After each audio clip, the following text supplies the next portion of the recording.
यदायुः स्वस्ति न इन्द्रो वृद्धश्रवाः स्वस्ति नः पूषा विश्ववेदाः स्वस्ति नस्तारक्षो अरिष्टनेमिः स्वस्ति नो बृहस्पतिर्दधातु ॐ शान्ति शान्ति शान्तिः।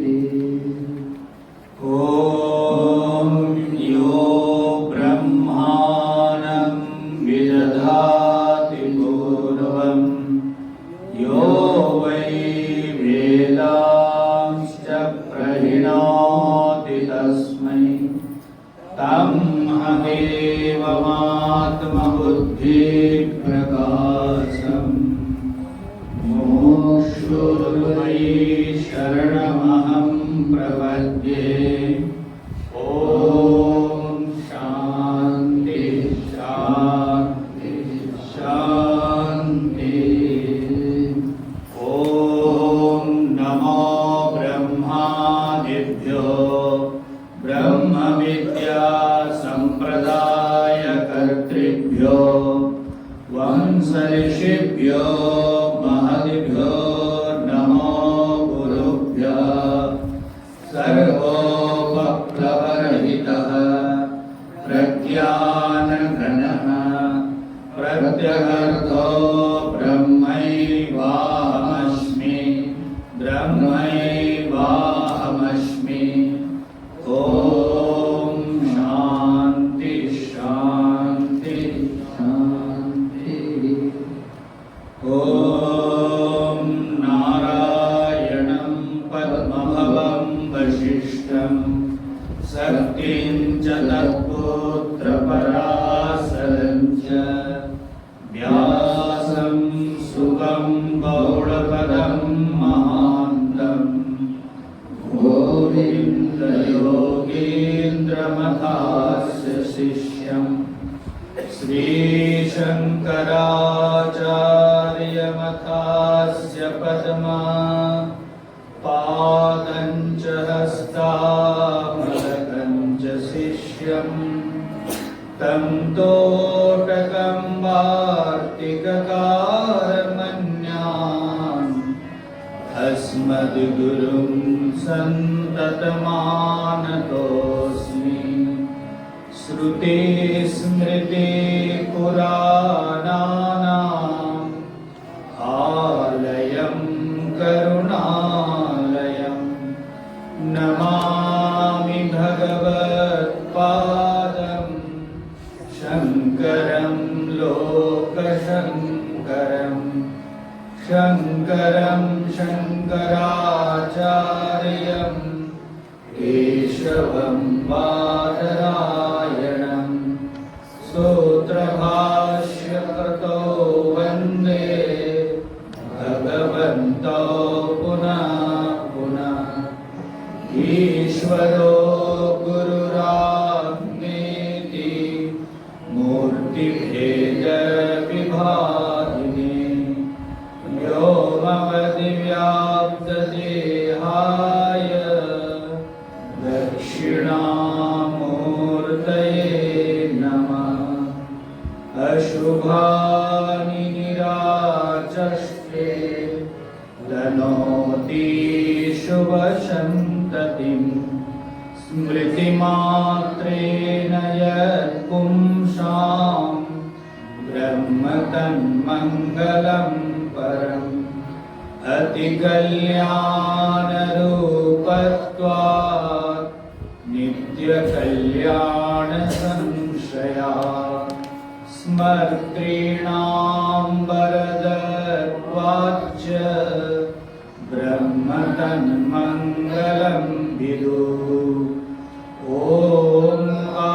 ओङ्कारश्चाथ शब्दश्च भावितो ब्रह्मणः पुरा कंठं भित्वा विनिर्यातो तस्मान् मांगलिका बुभौ तस्मान् माङ्गलिका उभाविति यैर्मे गुरुभिः पूर्वं पदवाक्यप्रमाणतः व्याख्याता सर्ववेदान्ता तां नित्यं प्रणतोऽस्म्यहम् तां नित्यं प्रणतोऽस्म्यहम् ॐ शान्ति शान्ति शान्तिः हरिः ॐ शङ्करं शङ्कराचार्यं केशवं बादरायणं सूत्रभाष्यकृतो वन्दे भगवन्तो पुनः पुनः ईश्वरो गुरुरात्मेति मूर्तिभेदविभागिने व्योमवद्व्याप्तदेहाय दक्षिणामूर्तये नमः दक्षिणामूर्तये नमः। हरि ओम हरि ओम। कर्पूरगौरं करुणावतारं संसारसारं भुजगेन्द्रहारं सदा वसन्तं हृदयारविन्दे भवं भवानी सहितं नमामि। सद्गुरुदेव भगवान की जय।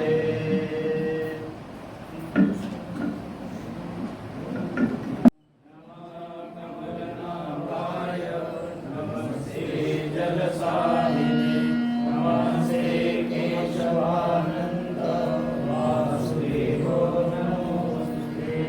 वासनावासुदेवस्य वासितं भुवनत्रयं सर्वभूतनिवासोऽसि वासुदेवो नमोऽस्तुते।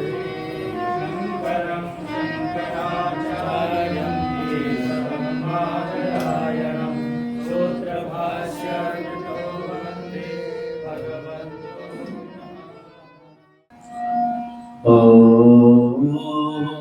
भद्रं नोऽपि वातय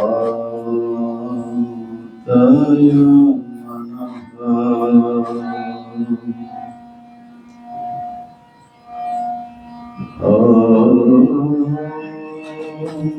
शान्तिः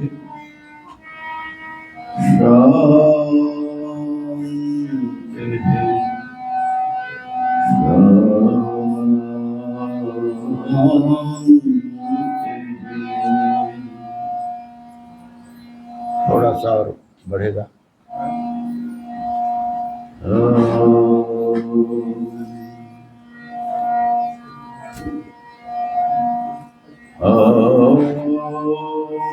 शन्नो मित्रः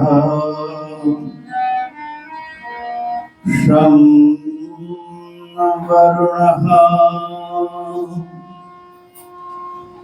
शन्नो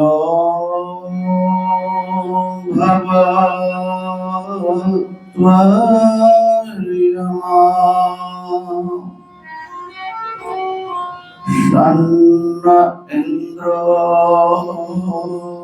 बृहस्पतिः शन्नो विष्णु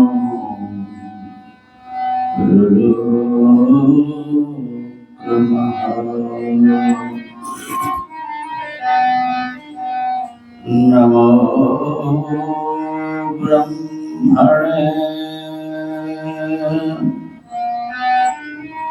नमस्ते वायो त्वमेव प्रत्यक्षं ब्रह्मासि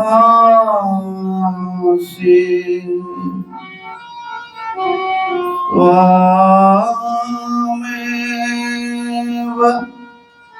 प्रत्यक्षं ब्रह्मोपदिश्यामि ऋतं वदिष्यामि सत्यं वदिष्यामि तन्मामवतु तद्भक्तारमवतु अवतु माम् अवतु भक्तारम्।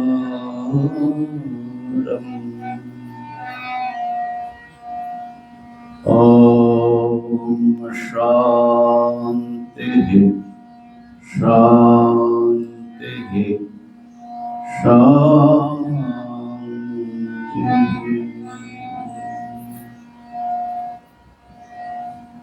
श्रुतिस्मृतिपुराणानाम्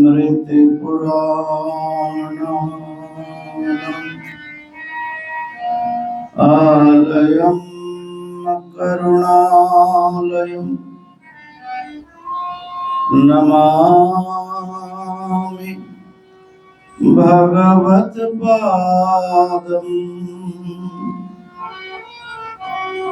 शङ्करं लोकशङ्करम्।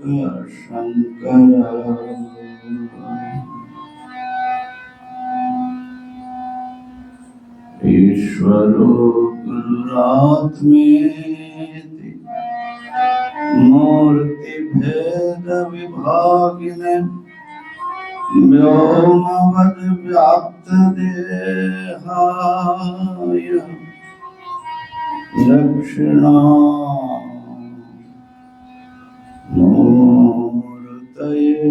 नमः।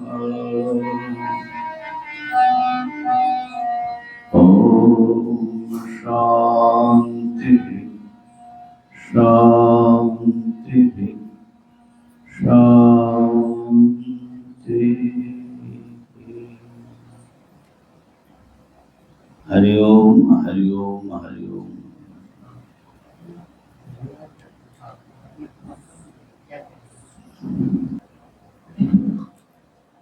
प्रथम शांति मंत्र का शन्नो मित्र का व्याख्यान चल रहा है और मुझे बहुत शांति की जरूरत है क्योंकि गला भी कुछ धीरे धीरे काम कर रहा है। तो जो शन्नो मित्र का अर्थ है सामान्य अर्थ आप लोगों ने सुन लिया, लेकिन एक बार पूरा सुन लीजिए। बहुत अच्छा प्रामाणिक अनुवाद पूज्य स्वामी काशीकानंद जी महाराज ने किया है, उसको एक बार ध्यान से सुन ले।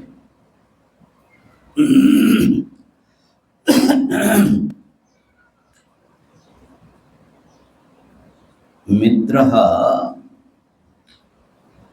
प्राणवृत्ति और दीन का अधिष्ठात्री देवता मित्र। ध्यान से सुनना पड़ेगा। प्राणवृत्ति और दिन का अधिष्ठात्री देवता मित्र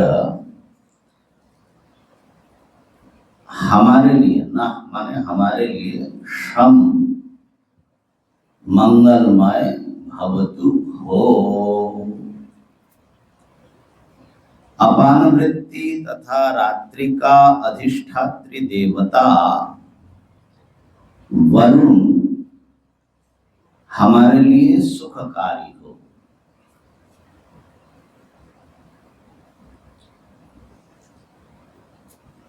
वैसे तो ये मित्र कौन है, वरुण कौन है, वो अभी आने वाला है, लेकिन हम मूल शब्द ही रख करके चलते हैं। अर्यमा हमारे लिए आनंदकारी हो। स्वामी जी ने थोड़ा अर्थ बदल के, माने शब्द बदल के, श्रम का वो बार बार अलग अलग अर्थ कर रहे हैं। तो हम एक ही रखें कि सुखकारी हो। अर्यमा हमारे लिए सुखकारी हो। विस्तीर्ण पाद वाले विष्णु हमारे लिए सुखकारी हो। ब्रह्म को नमस्कार है। वायु को, हे वायु आपको नमस्कार है। आप ही प्रत्यक्ष ब्रह्म हो। आप ही को प्रत्यक्ष ब्रह्म कहूंगा। मैं रीत का कथन करूंगा, सत्य का कथन करूंगा।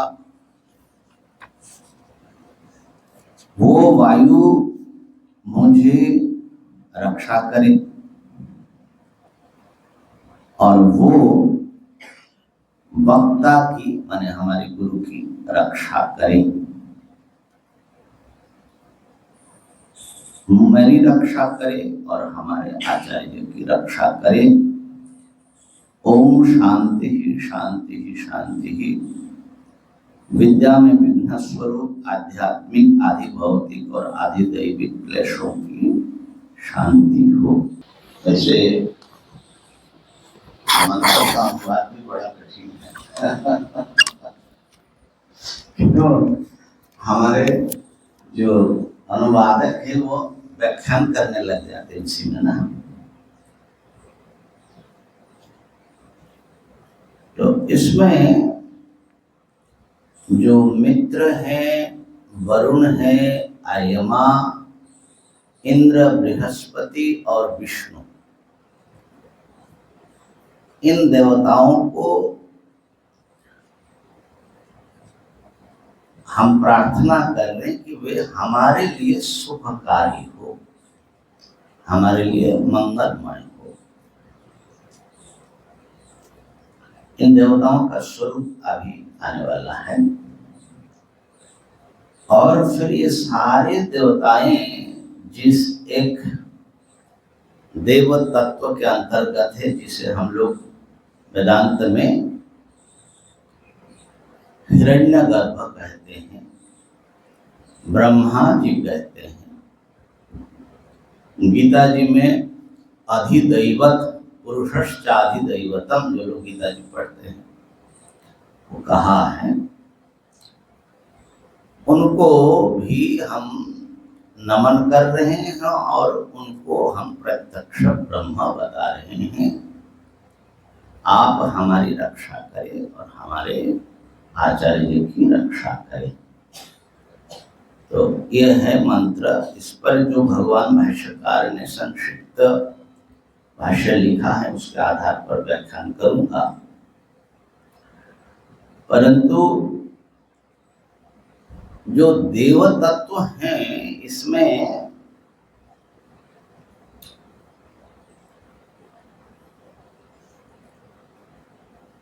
एक विचार, एक प्रश्न हमारे सबके मन में होता है और जो नॉन हिंदूज है उनके मन में तो खूब होता है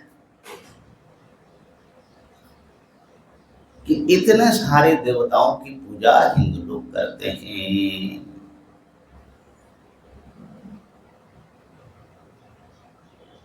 ये लोग बहुदेव पूजक है।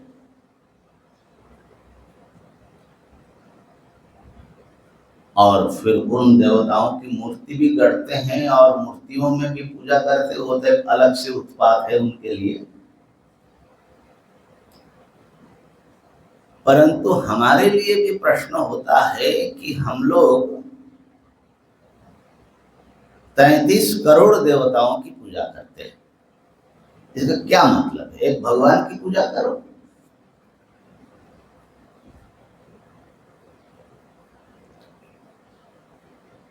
और किसी भी हिंदू घर में चले जाइए, उनका अगर घर में छोटा सा मंदिर होगा, आप लोगों का तो होना ही है निश्चित ही। कितने देवता रखे हैं आप? बोले महाराज गिने नहीं है, जिसका जो मन है वो उसको रख दिया। हाँ जी, 400-500, 4-5 तो होंगे कम से कम। और फिर फोटो लगाए होंगे तो घर में। प्रणाम तो सबको ही ठोकना पड़ता है।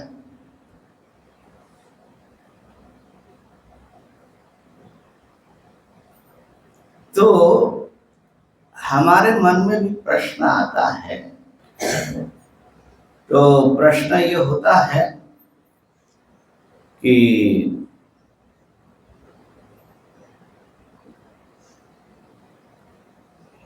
इतने सब देवता क्यों?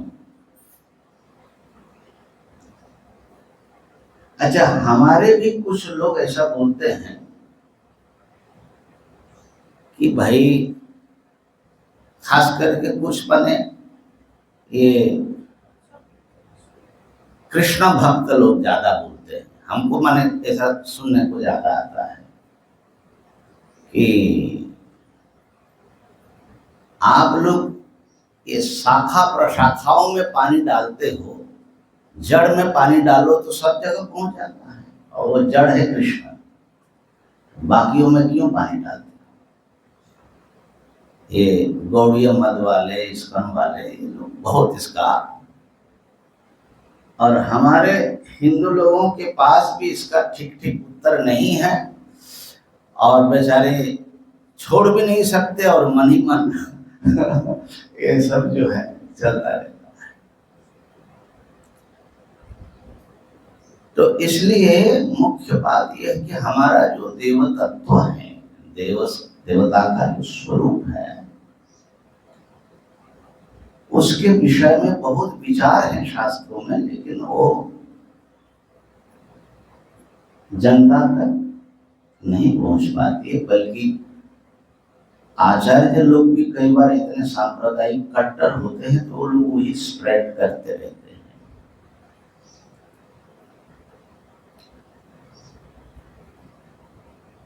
तो निरुक्त में आया है कि ये सारी देवताएं एक भी हैं और अनेक भी हैं। कैसे उसको समझना है। देवताएं भिन्न भिन्न भी हैं और अभिन्न भी है, इसको बोलते भेदाभेद।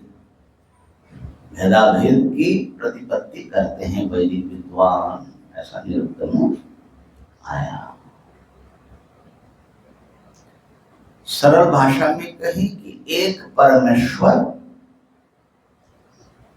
अनेक रूपों में अपने को विभक्त करके इस सृष्टि का संचालन कर रहे हैं। तो जो तत्त रूप भेद है, उस विशिष्ट रूप की भी अपनी महिमा है। एक का काम दूसरा नहीं कर सकते, लेकिन सब में एक ही देव सत्ता है, ये भी उतना ही सत्य है। इस बात को थोड़ा समझना पड़ेगा, बहुत कठिन कुछ नहीं है। तो निरुक्त में उसका वर्णन आया है जो यास्काचार्य की है, बहुत पुराने आचार्य जो शंकराचार्य से भी बहुत पहले के। वेदार्थ निरूपण में सबसे पुराने अब जो है वही मिलते हैं। तो उनका कहना है कि सारे जो देवताएं हैं एकस्य आत्मनः प्रति अंगानि भवन्ति, एक आत्मा के प्रति ये सब अंगभूत हैं। उदाहरण के लिए अपने को ले लो, ये पूरे शरीर में एक आप ही है ना, हम तो नहीं, आपके शरीर के भीतर आप ही हैं। और प्रत्येक देहावयव से काम कौन कर रहा है? आंखों से कौन देख रहा है? आप ही देख रहे हैं। कान से कौन सुन रहे हैं? आप ही सुन रहे हैं। मुख से कौन बोल रहा है? पैरों से कौन कौन चल रहा है? हाथ से क्रियाएं कौन कर रहा है? आप ही कर रहे हैं ना, आप ही कर रहे हैं। अगर हम आपका हाथ पकड़े, हैंडशेक करें, तो किसको सम्मान किया गया? हाथ को कि आपको? आप ही को किया। कोई बच्चा आपको प्रणाम करता है, पैरों को छूता है, किसको प्रणाम किया? पैरों को, आप ही को। मुख से खाया गया, कौन खाया? तृप्त हुए कौन हुए? आप। कहने का अर्थ ये है, ये आपाद तल से लेकर मस्तक तक आप ही आप है ना। इस हाथ को पकड़ने पर भी आपको पकड़ना है, इसको पकड़ने पर भी आप ही को पकड़ना है कि नहीं? आप ही हैं इस पूरे शरीर में। बल्कि कई बार कहते हैं कि मान लो कई बार दांत से जीभ कट जाती, कभी कभी तो दांतों ने जीभ को दबा दिया, बहुत कष्ट हुआ, तो अब उसको सजा देने के लिए दांतों को तोड़ा जाएगा कि नहीं तोड़ा जाएगा? नहीं तोड़ा जाएगा, क्योंकि जीभ को दर्द हुआ, वही दर्द जिसको हुआ वो दांत तोड़ने पर भी उसी को दर्द हुआ। अब देखिए, इन सब में एक आपकी ही सत्ता है। तो क्या आंख का काम कान या मुंह या पैर कर सकता है? कोई चीज आपको दिखाना हो और आपकी आंखें बांध दी जाए तो कैसे देखोगे? तो आपको देखना है तो आपको आंखों में आकर के ही देखना पड़ेगा, ये व्यवस्था है। आपको चलना होगा तो पैरों से चलना पड़ेगा, पकड़ना होगा तो हाथ से, बोलना होगा तो मुंह से, ठीक है ना। और ये प्रत्येक जो अवयव काम कर रहा है, आंख देख रहे हैं तो पैर भी उसको गाइड हो रहा है, पैर किधर से जाएगा, गड्ढे में नहीं गिरना है। तो ये सब मिल करके पूरे अवयवी का मन मतलब मेरी सेवा करता है। सुनते हैं कि एक बार सभी अंगों ने हड़ताल किया कि हम लोग मेहनत करते रहते हैं दिन रात, लेकिन सब कुछ ये मुंह खा जाता है, हम लोगों को मिलता ही नहीं खाने को। हड़ताल कर दिया, अब क्या हाल होगा बताओ? आंख को खिलाने लगेंगे, आप खा पाएगा? अन्य कोई कर पाएगा खाने का?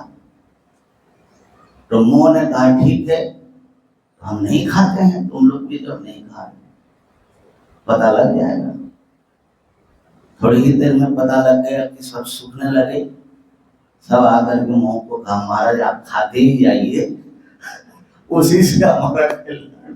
तो खाने का काम जो है मुंह करेगा सही, लेकिन उसका फल प्रभाव सबको मिलेगा कि नहीं मिलेगा? तो ये समझ लो, आंख कान मुंह हाथ पैर ये सब देवता है, और इन सभी देवताओं में जो विराज रहे हैं, जिनकी सेवा में लगे हैं, वो है परमात्मा, वो है अंगी। एक देवता, और उनके अवयव स्थानीय है नाना देवता। ये नाना माने एकदम अलग अलग, उससे कट करके बिल्कुल अलग अलग है, ऐसा नहीं है। तो हमारे देवताएं सब अलग अलग माने कि एक माने? ये समस्या देखो, माने ये थोड़ी मिस्टिकल और कॉम्प्लिकेटेड माने कॉन्सेप्ट है। थोड़ा इसके भीतर जाओगे पता लगेगा सब।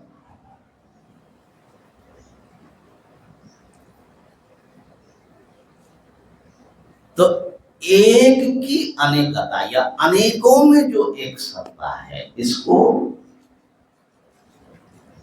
माने एकदेव और बहुदेव। एकदेव का जो कॉन्सेप्ट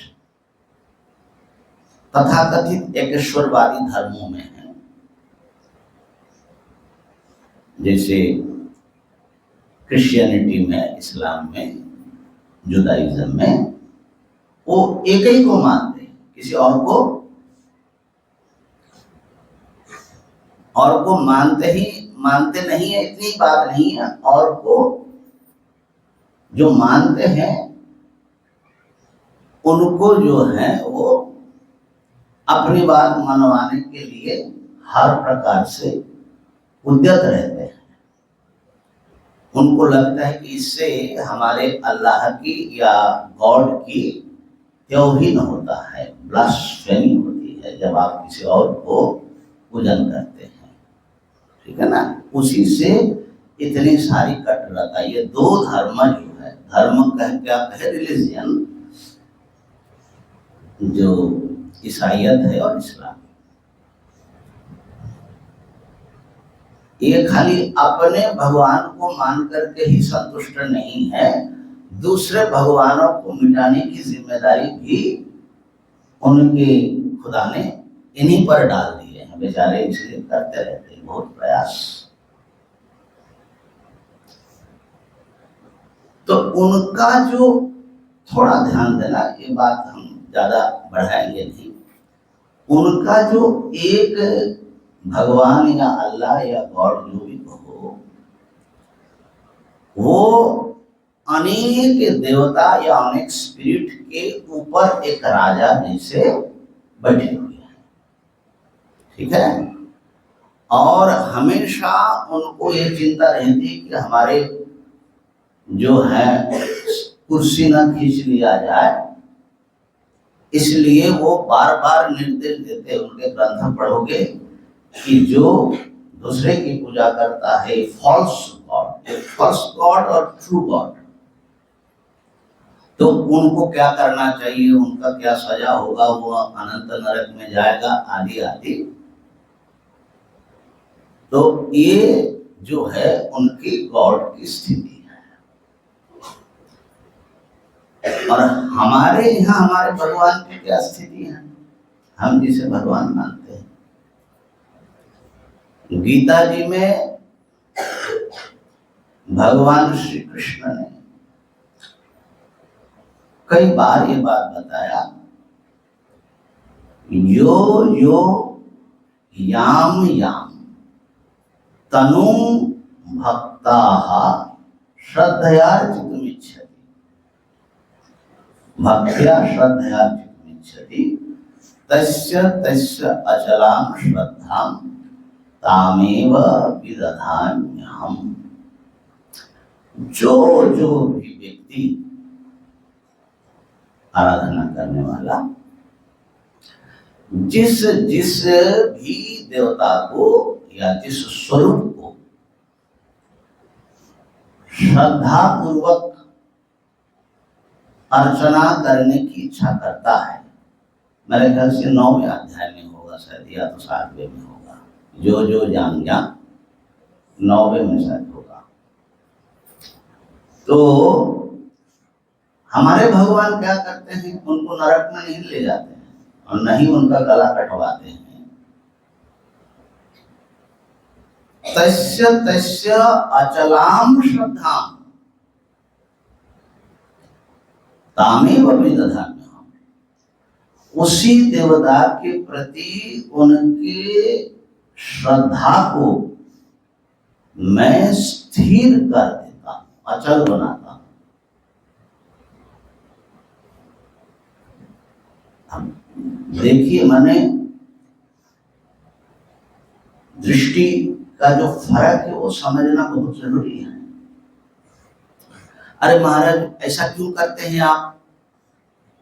कहा कि ऐसा इसलिए करते हैं, सतया श्रद्धया युक्त, उस श्रद्धा से जो उसने अपनी एक श्रद्धा से शुरू की और फिर भगवान ने उसको मजबूत बनाया, दृढ़ बनाया, उस दृढ़ श्रद्धा से वो उसी देवता की पूजा करता हुआ सतया श्रद्धया युक्त तस्य आराधनमीहते, उसकी आराधना में बड़ी निष्ठा से फिर वो लग जाते हैं, समर्पित होकर के। बोले फिर इसका परिणाम क्या होता है? परिणाम होता है कि वो जिस फल के लिए करता है वो फल उस देवता के स्वरूप के भीतर बैठा हुआ जो मैं हूं, वो मैं ही वो फल उसको दे देता। अब सोचिए जरा, तस्याराधनमीहते विहिता निहिता सतया श्रद्धया युक्तस्याराधनमीहते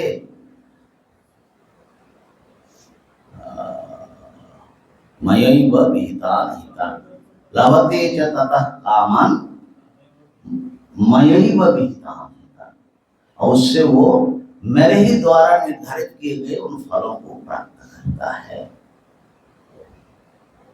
इसका मतलब उसकी पूजा सफल होती है।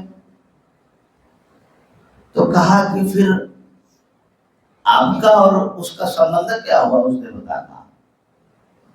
दूसरी बात है कि सीधे आपकी पूजा ना करके ये दूसरे दूसरे देवताओं के माध्यम से क्यों पूजा करना है? कहा कि ऐसा है, अहम ही सर्व यज्ञानां भोक्ता च प्रभुदेव च, सबके भीतर आत्मसत्ता के रूप में मैं ही बैठ करके उनके पूजा को, आराधना को स्वीकार करता हूं, उनकी भक्ति को, और मैं ही फल देने वाला हूं। सबके भीतर बैठे हुए सब लोग किसी भी देव रूप में पूजा करें, वो मेरी पूजा कर रहा है। जो सबके भीतर विद्यमान है, पूजा उसी परम सत्ता की हो रही है। खाली अंतर यह है कि वो जो है ते भी मामेव कौन्तेय जजन्ति अविधि पूर्वकम, वे भी मेरे ही पूजा कर रहे हैं, लेकिन वो अज्ञान पूर्वक करता है। वो समझता है कि ये देवता अलग है, ये देवता अलग है, सब अलग अलग है, एक ही में परम देवता की ही वो नाना रूप में पूजा हो रही है। ये ज्ञान उसको नहीं होता, और इस ज्ञान के अभाव के कारण वो जितना फल वो चाहता है उतना ही मिलता है। और जिस दिन वो समझ जाएगा कि उस सब रूपों में, सब पूजा में उसी अनंत परम सत्ता की हम पूजा कर रहे हैं, तो वो इस सीमित और अंत होने वाले फल से ऊपर उठ करके वो अविनाशी मोक्ष फल को प्राप्त कर लेगा। बात समझ में आई? है? तो जैसे किसी का आगमन हुआ आपके घर में, तो हम लोगों को जैसे पूजा करते हैं ना, बड़े सत्ता का आगमन हुआ तो सबसे पहले उनका पैर धुलाया जाता है, फिर उनको बैठने का आसन दिया जाता है, फिर उनके हाथ में कुछ अर्घ्य दिया जाता है सम्मान के रूप में, फिर जो है उनका पूजा शुरू होती है। संक्षेप में करो तो नमस्तनंताय, फिर माला पहनाना, धूप दीप इत्यादि के द्वारा फिर नैवेद्य कुछ खिलाया जाता है, तो फिर आरती की जाती है। ये सारी जो चीजें हैं, अब देखो पैरों में पूजा की, हाथ में किया, धूप सुभाए तो धूप से किया तो उनको नाक को आराम मिला, है ना। ये सारा जो है विभिन्न अवयवों, जितने अवयव वाले हैं आप, उन सब अवयवों को तृप्त हो उनके माध्यम से हम पूजा करते हैं। लेकिन पूजा तो एक ही की हो रही है ना। ऐसे ही प्रसन्न तो एक ही व्यक्ति हो रहा है, ऐसे ही हमारे भगवान कहते हैं कि मेरे इस अनंत रूप, क्योंकि हमारे यहाँ जो एक है वो अनेकों में कोई एक नहीं है। जैसा हम यहाँ 50 व्यक्ति हैं, उसमें से मैं एक हूँ, ऐसा एक नहीं है। 50 में बैठे हुए वो एक है, माने 50 उन्हीं के रूप भेद है। समझ रहे बात को। तो इसलिए हमारे भगवान जो है वो एक अद्वितीय वस्तु है, दूसरा है नहीं, और वो खुद ही विभिन्न रूप धारण करते हैं। ये बड़ा भारी अंतर पड़ जाता है। अच्छा, तत्त रूपों की महिमा क्या है और उनकी पूजा करना क्यों आवश्यक है? जितना भी वैदिक कर्म हो, एक सामान्य पूजा भी करो तो कम से कम पंचदेवता की पूजा तो करनी पड़ेगी, सब उन्हीं का रूप है। क्यों? ये विश्व चराचर में वही प्रकट हुआ। तो हमारा जो भगवान है वो एक सीमित सत्ता वाले नहीं है, है ना। तो इसीलिए खाली पैरों को ही आप पानी से धुलाते रहे और खिलाओ पिलाओ नहीं तो काम चलेगा क्या? नहीं चलता है ना। इसलिए सबकी पूजा करनी पड़ती है और सबके माध्यम से की पूजा होती है। तो इसको जो तथाकथित वो एकदेववाद भी नहीं है और बहुदेववाद भी नहीं है। ये समझने में मैक्स मुलर से लेकर के सब लोगों ने ये वैदिक देवताओं को समझने में गड़बड़ कर दी, है ना। तो ये जो है, ये लोग बोलते हैं कि पहले सब बहुदेव पूजक थे, फिर जैसे जैसे धर्म का विकास हुआ तो एक ईश्वरवादी हो गए, माने ईसाई और इस्लामी सब जो है धर्म के या उपासना के विकसित रूप है। लेकिन वो बात को समझ नहीं पाए कि हमारे यहाँ हमने इसको नाम दिया कि बहुधैकेश्वरवाद, जो एक अनेक रूप में विद्यमान है, विराजमान है, उस एक की पूजा हम लोग करते हैं। तो इस प्रकार से दृष्टि भेद के कारण किसी भी उपास्य के साथ या उपासना पद्धति के साथ हम लोगों का कोई रियल कॉन्फ्लिक्ट नहीं है। खाली उपासना को ले ले तो हमको न नमाज से कोई समस्या है और न ही प्रेयर से कोई समस्या है।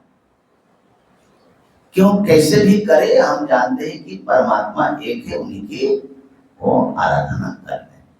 हमको खाली समस्या ये है कि वो जो सबको उसी में लगाना चाहते हैं और सबको काटना चाहते हैं, उसमें हमारी समस्या है। और इस पर जब चिंतन किया कि ऐसे अनेक पूजा क्यों करते हैं, तो समझ लो कि जैसे बायोडाइवर्सिटी है ना, ये जरूरी है कि नहीं?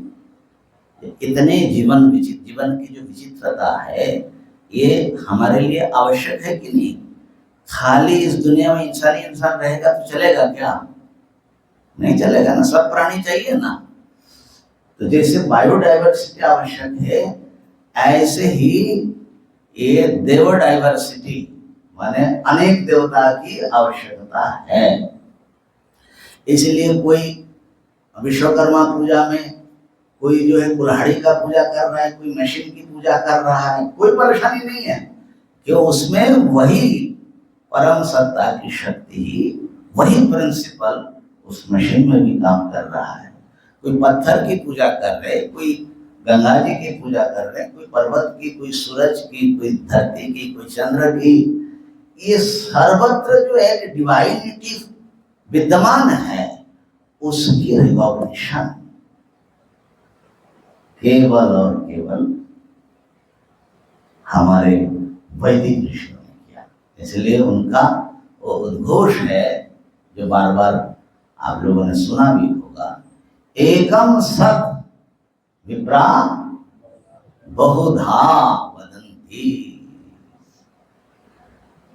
तो ये जो किसी भी रूप में वो हमारे सामने हो, वहां बैठ करके उस विराट दिव्य सत्ता से जो हम जुड़ जाते हैं, इस रहस्य को न समझ करके ये सारा खून बहाया गया है, बात किया गया, ठीक है ना। तो ये जो मित्र वरुण, इन सब नामों से घबराना नहीं है, ये सब उसी परम सत्ता के नाना रूप है, अवयव है।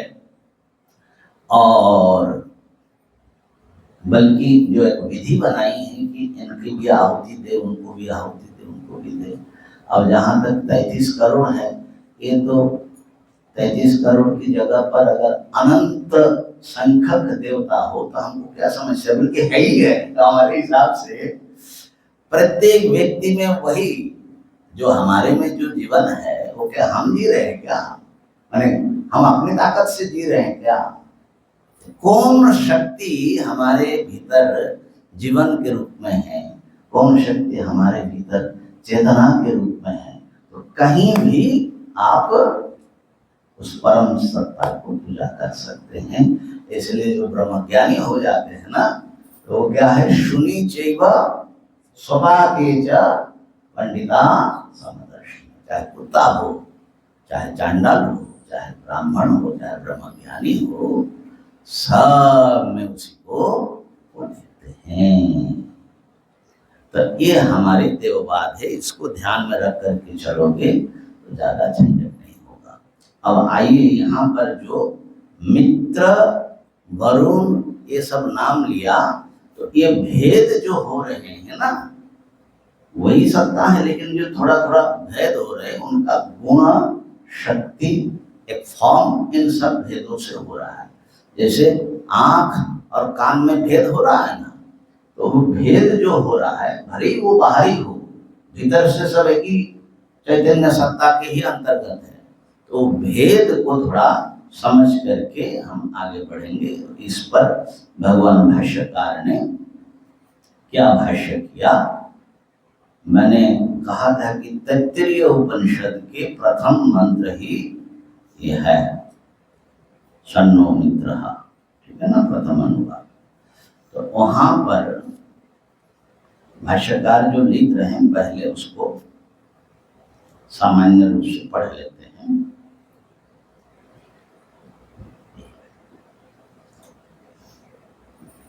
शम सुखम, माने मित्र का स्वरूप बता रहे,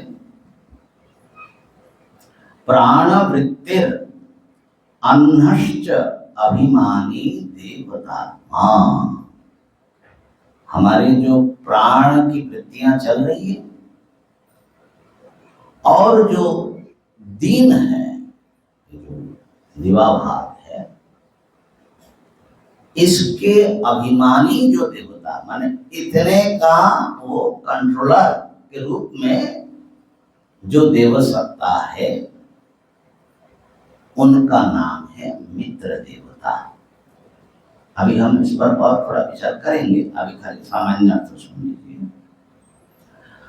वो मित्र देवता नः माने अस्माकम, हमारे लिए, संभवतु माने सुख रूप हो। इसी प्रकार वरुण देवता कौन है, तथैव अपान वृत्ते रात्रिश्च अभिमानी देवतात्मा वरुण। अपान वृत्ति जो है, प्राण और अपान इस पर आएंगे, और रात्रि, दिन और रात, रात्रि के जो अभिमानी देवता स्वरूप है वह है वरुण देवता। तो वरुण भी हमारे लिए सुखकारी हो। अर्यमा हमारे लिए सुखकारी हो। अर्यमा कौन है? चक्षुषी आदित्य च अभिमानी। अभिमानी शब्द का अर्थ तो समझ रहे हैं ना? जैसे ये शरीर है, ये शरीर किसका है? आपका। तो आप इसके अभिमानी हो गए, माने इसमें मैं करके अभिमान करते हो ना, तो आप हुए इसका अभिमानी। ऐसे ही ये जो दीन और प्राण, इनको जो मैं करके या मेरा करके अभिमान करता है उनका नाम मित्र। ऐसे ही रात और अपान के अभिमानी देवता का नाम वरुण है। माने मित्र वरुण आपसे रिलेटेड नहीं है, कहीं और बहुत दूर के आसमान में बैठे हुए, ऐसा नहीं है।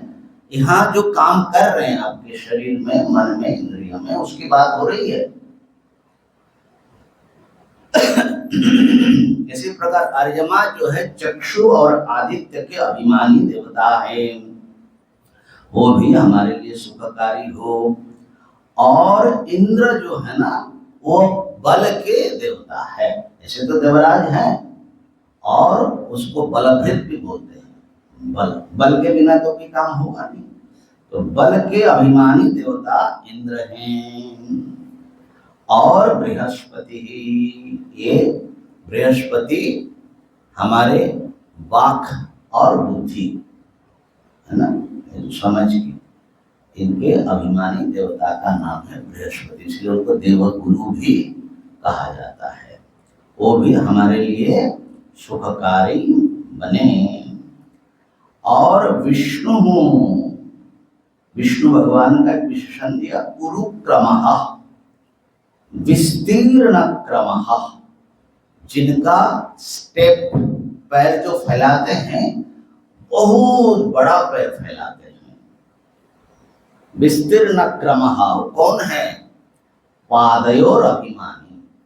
सबके पास पैर है ना, काम ये चलता है कि नहीं चलता है? ये सब पैरों से कौन चल रहा है? कितना चलते होंगे, दिन रात चल रहे हैं। खाली आपके हमारे नहीं है, पूरे विश्व ब्रह्मांड के जो चल रहा है ना। तो विष्णु शब्द का ऐसे भी व्यापना, जो व्याप्त हैं, और व्यविष्टि जो सब में, विश्व धातु से जो सब में प्रविष्ट हैं, उनको विष्णु कहते हैं। तो वो भी हमारे लिए सुखकारी हो। 6 देवता का नाम लिया। मित्र वरुण, बल्कि वेदों में मित्र और वरुण एक साथ में दोनों का नाम आता है ना, मित्रा वरुण बोलते हैं ना। और अर्यमा, इंद्र और बृहस्पति, कितने हुए? 5 हो गए। और विष्णु, 6 देवता का नाम लेकर के कह रहे हैं ये 6 देवता हमारे लिए सुखकारी बने। क्यों ऐसी प्रार्थना कर रहे हैं? तो भाष्यकार लिखते हैं तासु ही सुखकृत्सु, ये जब हमारे लिए सुखकारी बनेंगे, माने हमारे ऊपर संतुष्ट रहेंगे, तो हमारा सुख ही चाहेंगे। विद्या श्रवण धारण उपयोगा, विद्या का पढ़ने जा रहे हैं ना, तो विद्या का श्रवण और उसका धारण करना और उसका उपयोग करना, प्रयोग करना, ये अप्रतिबंधेन भविष्यति, बिना किसी रुकावट के, प्रतिबंध के ये होंगे। अगर हमारे ये अध्यात्म देवता माने इसमें जो बैठे हुए काम कर रहे हैं, तत्सुख कर्तृत्वम प्रार्थ्यते, इसलिए ये वे सुखकारी बने, इसकी प्रार्थना करते हैं। अच्छा, तो यहाँ पर अब थोड़ा मित्र, वरुण और इनके स्वरूप पर संक्षिप्त एक दृष्टि डाल ले। मैंने वैदिक दृष्टि कैसी थी, हम लोग तो बहुत दूर हो गए, इन नामों से भी हमारा परिचय नहीं रहा, इसलिए संक्षेप में हम चिंतन करेंगे।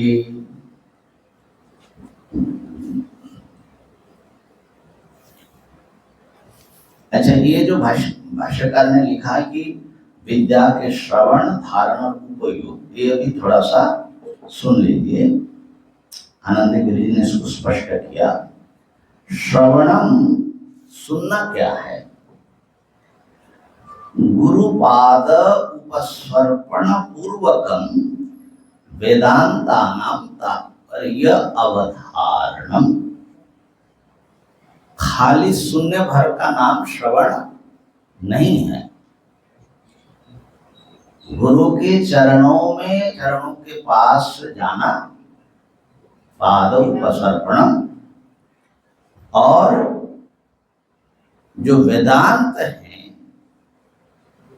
उसका जो तात्पर्य है,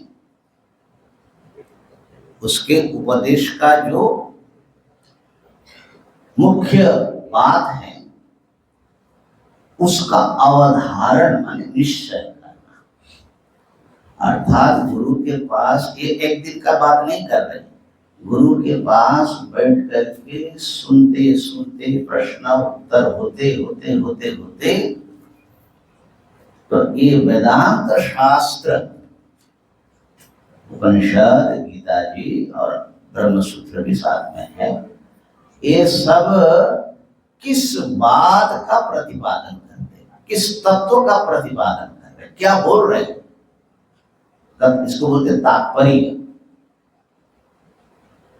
तत्पर माने सारे जो वचन है, शास्त्र है, वो किम परक है, किसका प्रतिपादन कर रहे हैं, ठीक है ना। इस तात्पर्य का निश्चय तक पहुंचने का नाम, उसका नाम है श्रवण।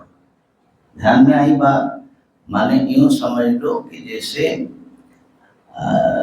दही को मथते मथते, मथ करके मंथन से उसमें एक समय क्या होता है, नवनीत निकल आता है। ऐसे ही जो आप पढ़ रहे हैं, सुन रहे हैं, चिंतन कर रहे हैं, उसका एक निचोड़ के रूप में एक निर्णय कि इदम इत्थम आप में हो जाए तो समझना कि श्रवण कंप्लीट हुआ। तब तक ये श्रवण चलता है।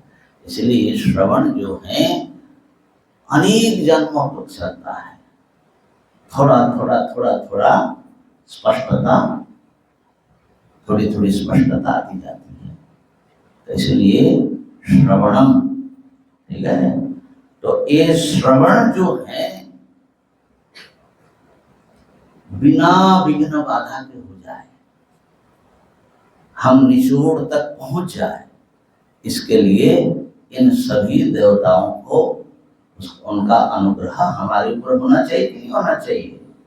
आंख गड़बड़ा जाएगा तो कैसे पढ़ोगे, कान गड़बड़ा जाएगा तो कैसे काम होगा, प्राण और अपान ही गड़बड़ा गया, जैसे मेरा कुछ हुआ था कल रात को तो कैसे होगा। और वो भी सुनने वाले का, बोलने वाले का, दोनों गड़बड़ाना नहीं चाहिए ना तो इसलिए इन देवताओं का अनुग्रह हमारे लिए बहुत आवश्यक है। अप्रतिबंधेन भविष्यन्ति, ये हुआ तो श्रवण का अर्थ। उसके बाद कहा धारण। धारण माने जो आपने सुना उसका विस्मरण न हो। आनंद गिरि जी की भाषा है श्रुतस्यापि अविस्मरणम, है ना। कई बार जो है, जो सुना है वो हम भूल जाते हैं। ऐसे तो बहुत लोग कुर्सी से खड़े होते ही सब झाड़ झूल देते हैं अब कुछ लोग जो है हाल तक थोड़ा उसका प्रभाव रहता है, लेकिन जब अपने कमरे तक जाते हैं तब तक सब खत्म हो जाता है। और घूम करके 24 घंटे बाद जब दूसरे दिन आता है तो एकदम कोरा कागज है, मन मेरा क्या है तो ये कोरा कागज लेकर के हम लोग आ जाते हैं तो इसलिए ये बहुत लोग जो गंभीर हैं वो कहते हैं स्वामी जी समझ में सब आ जाता है, लेकिन वो जो है समय पर उसका ध्यान नहीं आता है, भूल जाते हैं, ठीक है ना। जो बच्चा है उसकी स्मृति शक्ति बहुत तगड़ा होता है, लेकिन जैसे जैसे हम बड़े होते हैं तो आमतौर पर स्मृति कमजोर होने लगती है। तो ये देवता अगर बहुत लोगों को सुनते, बिनोआ जी बोलते हैं कि हमारी स्मृति और ज्यादा बढ़ती गई। कैसा जीवन है, कैसी प्रार्थना है उस व्यक्ति का, आप सोचो, है ना। तो ये भी सुनना निर्विघ्न हो और उसका धारण माने वो उसका स्मरण भी हमारे लिए स्थायी हो। और फिर उपयोग, भाष्यकार लिखते हैं कि तीसरी बात है उपयोग। उपयोग क्या है? तो यहाँ लिखा है शिष्यभ्यो निवेदनम। आपका कल्याण हो गया, अब आप उपदेश देने लग गए, पढ़ाने लग गए, उस कॉन्टेक्स्ट में बोल रहे हैं, तो ठीक से आप समझा पाए, माने एक्सप्रेशन जो है ना, ये एक और इम्पोर्टेंट चीज है। कई बार व्यक्ति अनुभव करता है कि हम बात पूरा समझ रहे हैं, लेकिन सामने वाले को समझाने जाए तो इतनी बातें बोल देते हैं कि जो अपना भी है वो भी गड़बड़ाने लगता है। तो उपयोग, ठीक है ना, ये थोड़े से महापुरुषों का होता है कि एकदम ऐसे उसको प्रस्तुत करते हैं तो शिष्य भी फट से उस बात को पकड़ते हैं। तो ये इसको प्रयोग भी कर सकते हो, और प्रयोग की एक दशा है जब हम अपने स्वयं जीवन में उसको उतारते हैं। तो दोनों प्रकार ले लीजिए। ये सब जो है इन अध्यात्म में हमारे शरीर इंद्रिय में जो काम कर रहे हैं परमात्मा विभिन्न रूपों में, उनका अनुग्रह हमारे ऊपर रहे तभी संभव होगा। अच्छा, अब जो है ये मित्र देवता का थोड़ा परिचय प्राप्त कर लें। मित्र वरुण आदि कौन है? ऐसे मित्र शब्द से आप लोगों को कुछ ध्यान आ रहा है? मित्र, हाँ, मित्र, तो मित्र चाहिए कि नहीं चाहिए? बहुत लोग होते हैं जिनको कोई मित्र नहीं मिलते। अब यदि आपका कोई मित्र नहीं है तो कैसी स्थिति होगी बताइए? अकेला हो जाओगे कि नहीं? अकेला हो जाएगा। मित्र मिलना जरूरी है। भगवान मित्र बन जाए तो कैसा रहेगा? तो मित्र शब्द जो है ना, मेदनात् स्नेहनात् मित्र, मिद धातु से मित्र शब्द बनता है। मिद का अर्थ होता है स्नेहन, माने जो स्नेह करने वाला होता है हमारे से, वो हमारा मित्र होता है। प्राणाधिष्ठान देवता, और उसको पता है प्राणवृत्ति के अधिष्ठाता है। और दिनाभिमानिनी चापी देवतात्रय भाष्यकृत, भाष्यकार ने बताया कि प्राण के अधिष्ठाता जो देवता है और जो दिन के अभिमानी देवता है वो मित्र हैं। प्राण के रूप में जो चल रहा है हमारे भीतर, और दिन के रूप में जो आया हुआ है, दिन को जो चला रहे हैं, प्रकाश दे रहे हैं, उनका नाम है मित्र देवता। अच्छा बताइए, आपका सबसे प्यारा कौन है? आपका सबसे प्यारा? हाँ, हम ही है, मतलब हाथ है, पैर है, क्या है? सब सारा है। ये निरापद है। तो सुनो, प्राणः प्रियो हि सर्वेषां। अगर थोड़ा सा प्राण रुकने लग जाएगा तो पता लगेगा कि अरे महाराज मत जाओ। तो सबसे ज्यादा प्यारा, माने कई बार तो हाथ कट जाए, पैर कट जाए, आंख फूट जाए, कोई बात नहीं, लेकिन प्राण रहना चाहिए। समझ रहे हैं? तो कितना प्रेम करते हैं हम प्राण से, लेकिन अनजाने में करते हैं।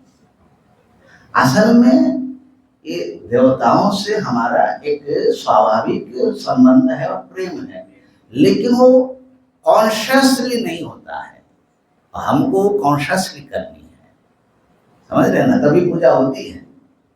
पूजा इसी जागृति का ही तो नाम है। तो ये जो प्राण है वो सबका प्रिय है, उसके बिना तो कोई जिंदा नहीं। इसलिए परम स्नेह का पात्र होने से उस प्राण देवता का नाम है मित्र।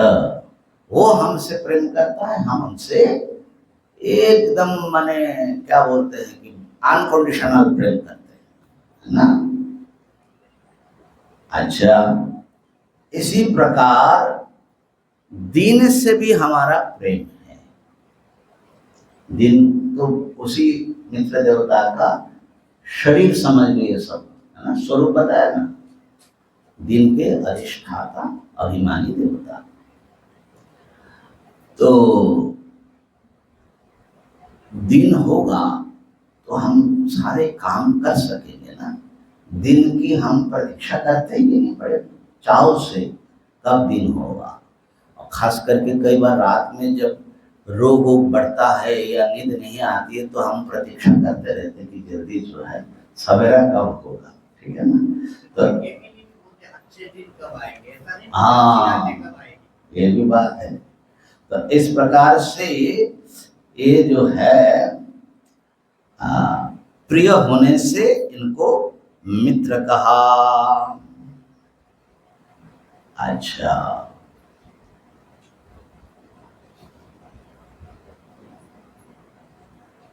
तो प्राण के देवता से हम प्रार्थना कर रहे हैं कि आप हमारे लिए सुखकारी हो।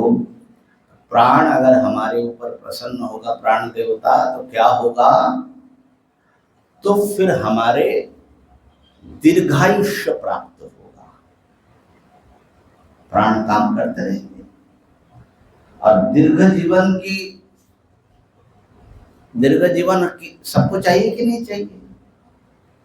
चाहिए, और साधक को भी चाहिए। क्यों चाहिए? तो दीर्घ जीवन होगा तो हम खूब मजबूती से अपनी साधना में अग्रसर हो पाएंगे। मान लो कि ठीक है हम साधक है और फट से शरीर गया, फिर लंबा चक्कर, माने साधना तक आते आते कितना चक्कर लगा करके माँ के पेट में आए, फिर बचपना तो ऐसे ही चला जाता है, जवानी में भी बहुत गड़बड़ रहता है। तो जब माने साधना का मन होता है लगभग 35-40 के बाद, समझ लो, तब तक आते आते फिर मर गए तो क्या होगा? तो इसलिए, और इस प्रकार से महाराज लंबी आयु हो और वो निरोग हो, और आप ऐसी कृपा करो कि हमारा मन भी साधना में लगे। इसलिए शन्नो मित्रः। अच्छा,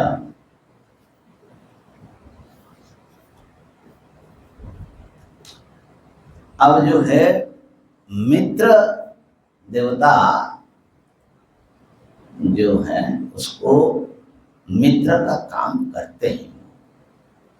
कैसे करते हैं? मित्र का काम क्या होता है? तो मित्र का एक लक्षण, सन्मित्र लक्षण इदं प्रवदन्ति संत, है ना? पापान निवारयति योजयते हिताय। तो देखो, मित्र देवता अगर हमारा अनुकूल रहेगा ना, तो कैसा मित्र है? अगर हम कोई गलत सलत करने जाए तो रुकेगा।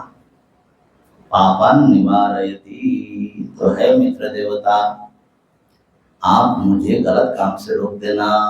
कई बार हम बिना समझे भी कर लेते हैं ना, तो गलत काम से रोक देना, कई बार समझ करके भी करते, लेकिन आप रोकना। और योजयते हिताय, कल्याणकारी जो हमारे हित के लिए जो काम है उससे जोड़ देना, ठीक है। और जो हमारे गोपनीय बातें हैं, गुह्य बातें हैं, उसको आप छुपा करके रखना ही मित्र का लक्षण होता है। मित्र का लक्षण ऐसा नहीं होता है कि हमारा जो छिद्र है वो जा करके दुनिया में जो है वो लाउड स्पीकर में बताने लग जाए कि इन्होंने ऐसा किया ऐसा किया।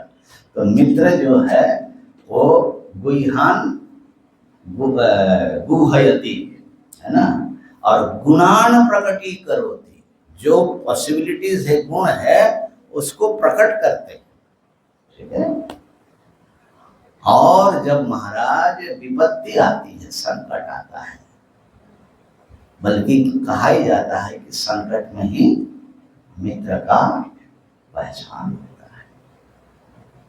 तो वो जो है आपद गतम न जहाद, बल्कि चाणक्य का है ना कि क्या है, राजद्वारे श्मशाने यस्तिष्ठति सबान्धवः, है ना। अब राजा से बुलावा आ गया, माने कुछ भयानक कुछ बात है, कोर्ट में जाना पड़ रहा है। अब मित्र जो होगा वो साथ साथ आपका रहेगा। श्मशाने च, आपके प्रियजनों का वियोग हो या आपका ही शरीर चला गया तो मित्र कौन होगा? सब छोड़ करके वो उपस्थित रहेगा। ऐसे जो है जब आप विपत्ति में पड़े तो आपको जितना उनसे संभव होगा प्रोटेक्ट करता है। ये लौकिक मित्र की बात है, तो जब भगवान ही हमारा मित्र हो जाएंगे तो कैसा रहेगा, सोचो। तो आपद गतम न जहाति और ददाति च काले, जब कोई समय ऐसा होगा कि हमको कुछ चाहिए तो वो बिल्कुल हमेशा हमारे साथ खड़ा रहता है। ऐसे जो मित्र हैं, परमात्मा मित्र के रूप में वो हमारे साथ रहे और हमारा कल्याणकारी बने। तो मित्र असल में भगवान दावा भी करते हैं, मैं सुहृदम सर्वभूतानां, सबका भगवान मित्र है। मैं सुहृद हूं और किसी प्रत्युपकार की अपेक्षा रख करके मैं काम नहीं करता। सुहृद मित्र में भी बिल्कुल सुहृद है ना, लेकिन हमें पहचानना जरूरी है। ये कमी यहीं पर है। ऐसे मित्र को जो हमारे जन्म से लेकर आज तक कभी साथ नहीं छोड़ा और मृत्यु तक साथ नहीं छोड़ेगा, आगे का लिए भी वो साथ रहेगा, सदा जो साथ निभाने वाला है, उसके विषय में हम बिल्कुल अचेत रह करके जी लेते हैं। और मेरे ख्याल से इसलिए हमारी जो दीनता है, हीनता है, इसलिए कभी जाती नहीं, क्योंकि हमने मित्र को नहीं पहचाना। तो ये प्रार्थना करते करते हम मित्र की जो भगवान की जो मित्रता है वो हम पहचान ले, और दिन भी हमारे लिए कल्याणकारी हो, दिन अच्छा हो, अध्ययन अध्यापन साधना, माने कल हम बताए थे ना रात को कि व्यवहार का एक पक्ष होता है जो परमार्थ प्राप्ति का उपाय या साधन बनता है। तो हमारा दिन ऐसा जाए, ठीक है। तो इस प्रकार से शन्नो मित्र। दूसरा जो है, अच्छा ये मित्र देवता जो है वेद में तो बहुत प्रसिद्ध रहे और सुनते हैं कि जो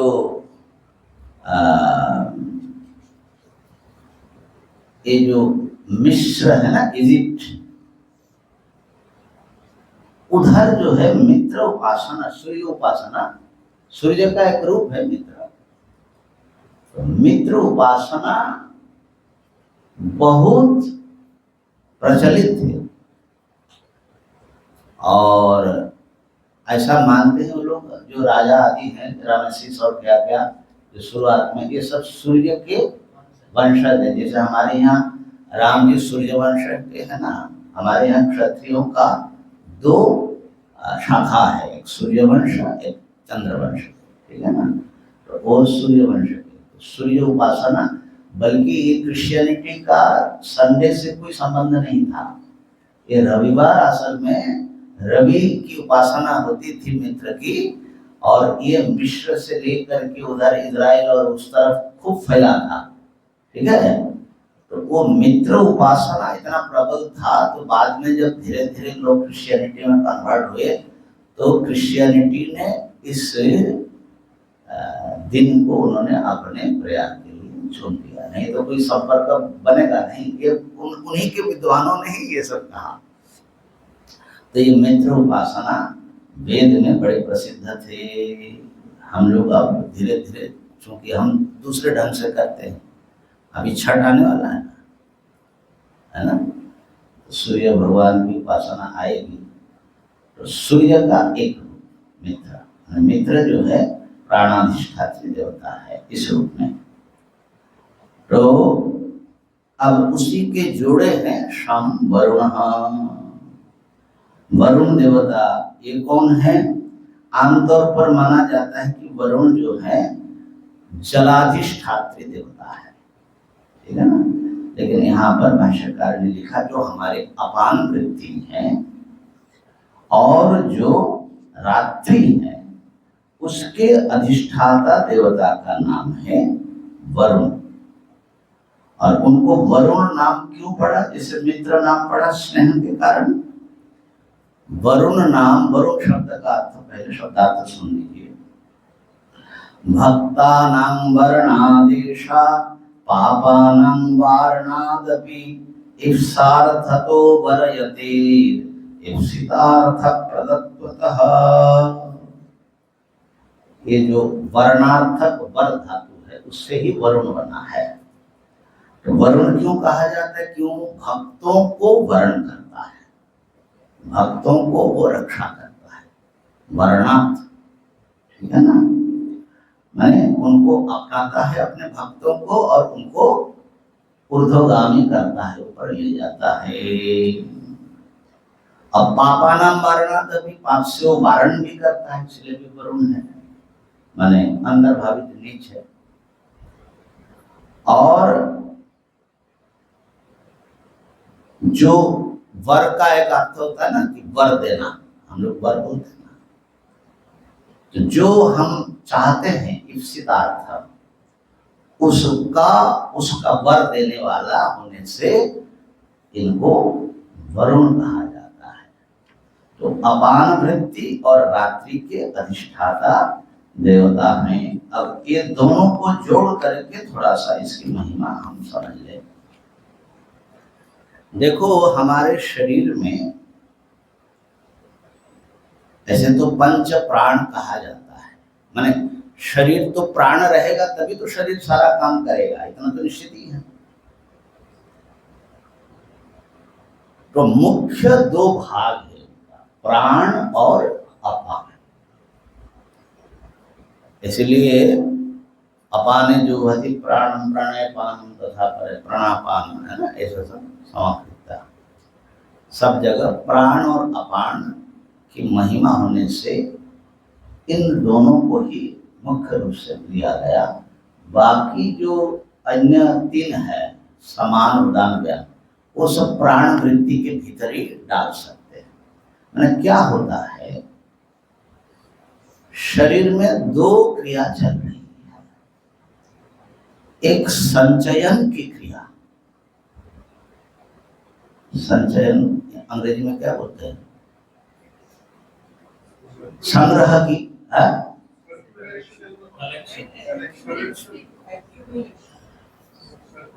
संचय करना, जैसे आप धन संचय करते हो।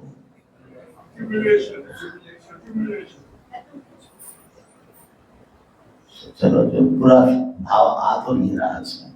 तो संचयन की क्रिया, आप कुछ ना कुछ लेते जाते हैं, मुख्य रूप से एनर्जी ही नाना प्रकार से लेना पड़ता है, उसके बिना तो काम होगा नहीं, ठीक है ना। लेकिन अगर आप लेते जाए और कुछ उसमें से निकले ना, तभी मर जाएंगे ना। तो दूसरी क्रिया होती है जिसको हम लोग बोलते हैं रेचन, माने उसको निकालने की क्रिया, ठीक है ना। तो ये जो संचयन क्रिया है वो करने वाला प्राण होता है। तो वो अगर सुखकारी हो, अब उसमें भोजन लिया, उसको परिपाक करके वो हर कोशों तक पहुंचाना, हर सेल तक, ये पूरे इसमें समान और ज्ञान सब आ गए, ठीक है ना। तो एसिमिलेशन तक अगर चले जाओगे तो वहां जाकर के सब माने जमा ही होता है, एनर्जी स्टोर होता है ना। तो ये समझ लो कि ये विभाग जो है प्राण देवता का है, और उसमें जो जहर या पॉइजनस कुछ चीजें पैदा हो रही है हमारे शरीर में इस प्रक्रिया से, क्योंकि हम काम भी कर रहे हैं और बहुत प्रकार से उसका खर्चा कर रहे हैं, तो उससे वो बाहर निकालना भी उतने ही आवश्यक है। तो वो काम देखते हैं अपान देवता। तो प्राण और अपान ये दोनों सुखकारी होना चाहिए, ठीक है।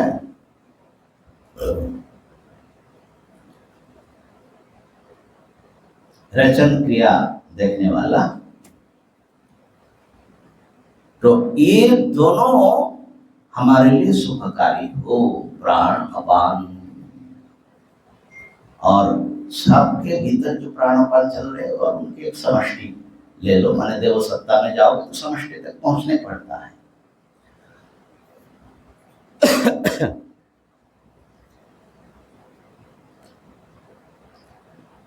तो अपान की भी बड़ी महिमा है। कई बार तो लगता है कि प्राण से भी ज्यादा, है ना। ठीक से सफाई काम ना हो तो यहाँ बैठना ही मुश्किल हो जाएगा। तो प्राण और अपान ये निरंतर क्रिया करते रहते हैं, बल्कि हम लोग सो जाते हैं लेकिन शरीर में ये दोनों काम चलता ही रहता है। तो जो देवता ये काम कर रहे हैं हमारे लिए, उनको जो है कम से कम जब हम शांति मंत्र पाठ कर रहे तो एक बार कृतज्ञता पूर्वक स्मरण कर ले। हालांकि एक बात मैं बताना चाह रहा हूँ, पता नहीं वो कितना मैंने सही रहेगा। एक बार हम गए थे सालासर हनुमान जी, है ना, तो अपने ब्रह्मानंद जी के लिए, हाँ आप भी थे क्या इसमें? परमेश्वरानंद जी और हम लोग जो है रात को पहुंचे जयपुर। अब सुबह हम लोगों को शायद 5 बजे ना कितने बजे निकलना था, तो हमारी चिंता हो गई कि 5 बजे तक माने हमको स्नान वान करके तैयार होना पड़ेगा, ठीक है। अब बीच में कहीं कुछ गड़बड़ हो रास्ते में, माने गाड़ी से हम लोग जाएंगे बाई कार, तो सब रोक कर हम जाएंगे कहाँ? तो ये एक टेंशन लेकर मैं सोया, मुझे याद है। अच्छा, सुबह जो है बहुत जल्दी फ्रेश हो गया। तो जब फ्रेश हो गया तो मैंने बड़ा हाथ जोड़ करके उसी अवस्था में, हे अपान देवता,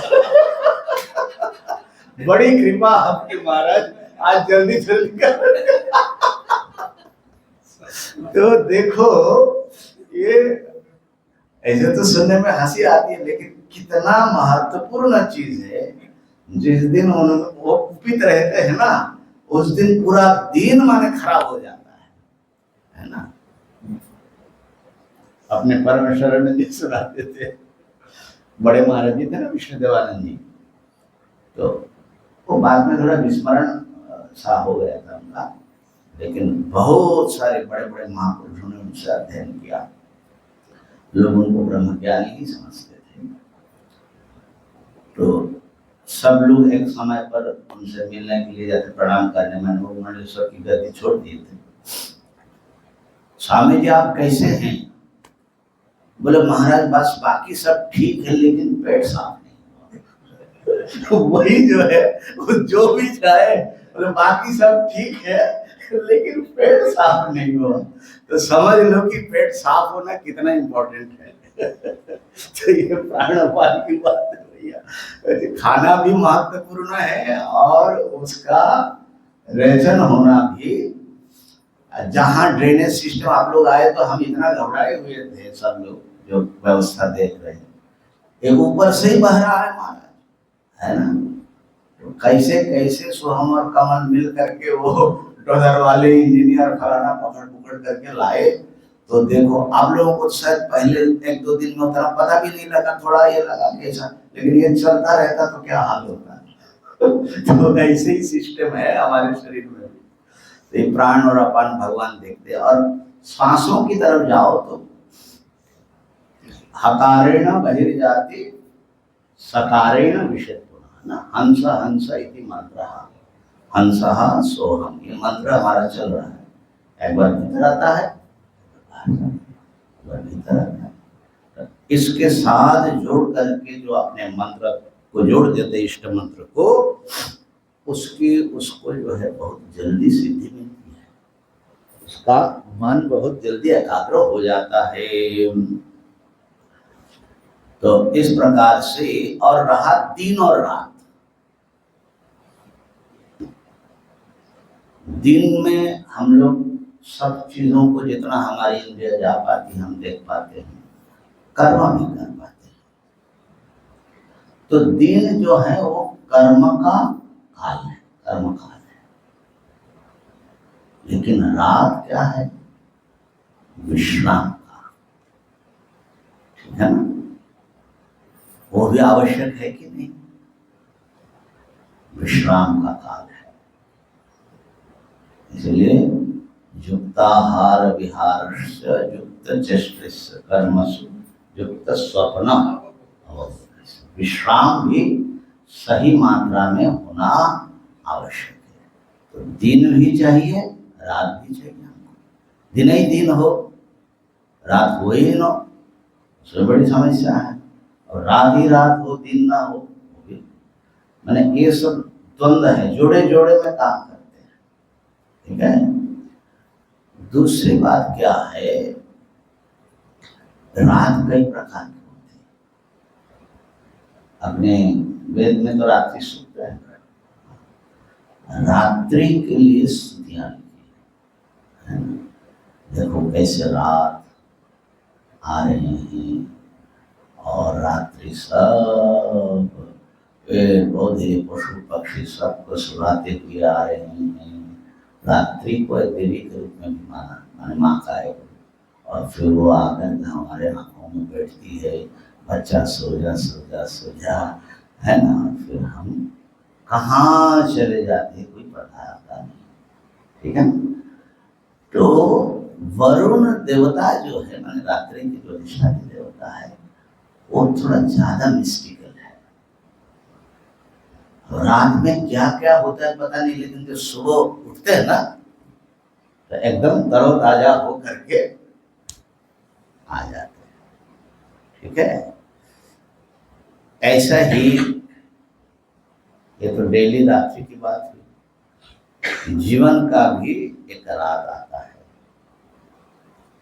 आपने जिंदगी जी लिया, अब यहाँ से वो कहाँ जाता है जीवन जीने के बाद, वो अंधकार में आवृत है कि नहीं है। भगवान श्री कृष्ण की भाषा में अव्यक्तादीनि भूतानि व्यक्त मध्यानि भारत अव्यक्त निधनन्येव तत्र का परिदेवना। कहाँ से हम आते हैं तो समझ लो रात से आते हैं, दिन में आते हैं, और फिर कुछ देर घुमा घामा जो भी अच्छा बुरा किया, और फिर कहाँ चले जाते हैं? सबको छोड़ करके चले जाते हैं, सब हमको छोड़ करके चले जाते हैं। उस समय कौन देखता है? वरुण देवता, समझ रहे? तो अव्यक्त से आते हैं और अव्यक्त में चले जाते हैं। तो ये जो व्यक्त और अव्यक्त, ये दोनों जोड़े की बड़ी आवश्यकता है और दोनों हमारे लिए सुखदायी हो। मित्र और वरुण, अर्यमा की बात फिर कल ही सुनाना पड़ेगा, है ना। अभी समय हो गया, आप लोग थक भी गए होंगे, इसलिए अर्यमा की बात जो है वो कल सुनाएंगे। आज इतना ही रखते हैं। ओम पूर्णमदः पूर्णमिदं पूर्णात् पूर्णमुदच्यते पूर्णस्य पूर्णमादाय पूर्णमेवावशिष्यते। ओम शांति शांति शांति। शंकरं शंकराचार्यं केशवं बादरायणं सूत्रभाष्य कृतौ वन्दे भगवन्तौ पुनः पुनः। ईश्वरो